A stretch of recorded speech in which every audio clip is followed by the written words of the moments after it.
මහා කශ්‍යප මහ රහතන් වහන්සේ. උන්වහන්සේගේ ජීවිතේ බැබළුණ ගුණේ තමයි බ්‍රහ්මචාරී. කාන්තාව ඇසුරු කරන්නේ. අභිරූපිම පිරිමියා වෙලා ඉපදිලා ඒ රූපේ දෙවෙනි උනේ බුදුරජාණන් වහන්සේගේ රූපෙට විතරයි. විවාහ වෙන්න සිද්ධ වුණා අම්මලාගේ කැමැත්තට බද්දා කාප්පිලානිත් සමග. බද්දා කාපිලානිගේ රූපේ ලස්සන දෙවෙනි උනේ යසෝදරාවට විතරයි.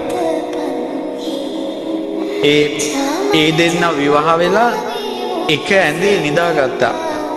නිදාගන්නකොට කිව්වා නංගී පිච්ච මල් මාලාවක් ගොතා ගත්තා.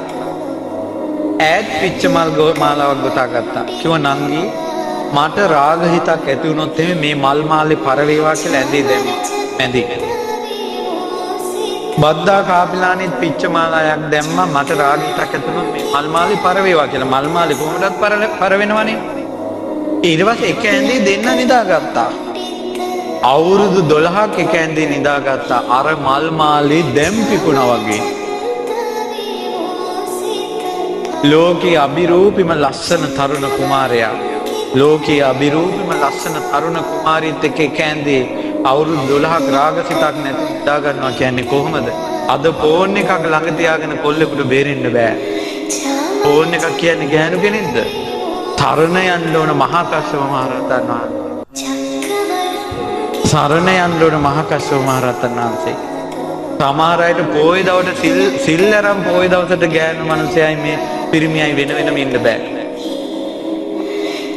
දරු මල්ලු හදලා වයසට පලච්චි ආච්චිටයි සියයටයි වෙනම ඉන්න බෑ. අඩුම තරමේ දරු මොනබුරෝ හැදුනට පස්සෙත් අපිට තරුණ කාලේ බ්‍රහ්මචාරී වෙන්න බැරුණා. දැන් හරි දෙන්න වෙනම බුදුගුණ සීකරගෙන ඉන්න ඕන කියලා ඇඳවල දෙක නිදා ගන්න නෑ. ඒතරම් අද ලෝකේ ඒකේ මහා කශ්‍යප මහ රහතන් වහන්සේ සරණ යන්න. මහා කශ්‍යප මහ රහතන් වහන්සේ කොච්චර විරාගයද කියනවනම් මහා කශ්‍යප මහ රහතන් වහන්සේගේ රූපේ දැක්කත් රාග ගින්න නිමිනවා කියනවා. උන්වහන්සේගේ රූපය ගින්නට වතුර දානවා වගේ කියනවා ඒ කාලේ. දැක්ක ගමන්ම රාගෙ නැති වෙනවා. මට මොන ගැහුණා කෙනෙක් මෙයාට හිතලා ලැප්ටොප් එකක් ගන්න. ඔන්න දැන් ලැප්ටොප් එක අරන් ඩෝංගල් එක ගහපු ගමන්ම හිතට ආවේ කුණුහරුප බලපං. කුණුහරුප බලපං කියලා දැන් හිතට එනවා. මෙයා ඉක්මනට වැහුවා. දැන් හිත පාලනය කරගන්න බෑ. දෙවෙනි දවසේ ආයෙ ලැප්ටොප් එක ඔන් කළා. ආයෙත් අරගෙන නවත්ත ගන්න බෑ වැහුවා ලැප්ටොප් එක. මේ අවුරුදු 25ක විතර තරුණේ. ඊට පස්සේ තුන්වෙනි දවසේ අරගම හිතට එනවා වැහුවා. මෙයාට හිතා ගන්න බෑ. ඊට පස්සේ මෙයා පොල් ගහවල මහමෙවුන අසපුවේ තියෙනවා මහා කශ්‍යප මහ රහතන් වහන්සේගේ ප්‍රතිමාව. ඒ ප්‍රතිමාවට පැන් එකක් පූජා කරලා ජීවිතේ පූජා කළා නිරාගී බව පිණිස. මේ වෙනකොට අවුරුදු 4යි. කම්පියුටරේමයි වැඩ කරන්නේ. අද වෙන්නක්වත් නරක වීඩියෝ එකක් බලන්න සිතුවිල්ලක්වත් ඇවිල්ලා නැහැ. අපේ මහා කශ්‍යප මුනිගේ තේජස අදටත් තියෙනවා.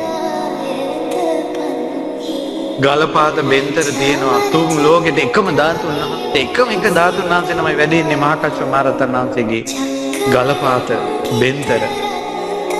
රාග ගින්නෙන් දැවෙන කවුරුත් රාග ගින්නෙන් දැවෙන්නේ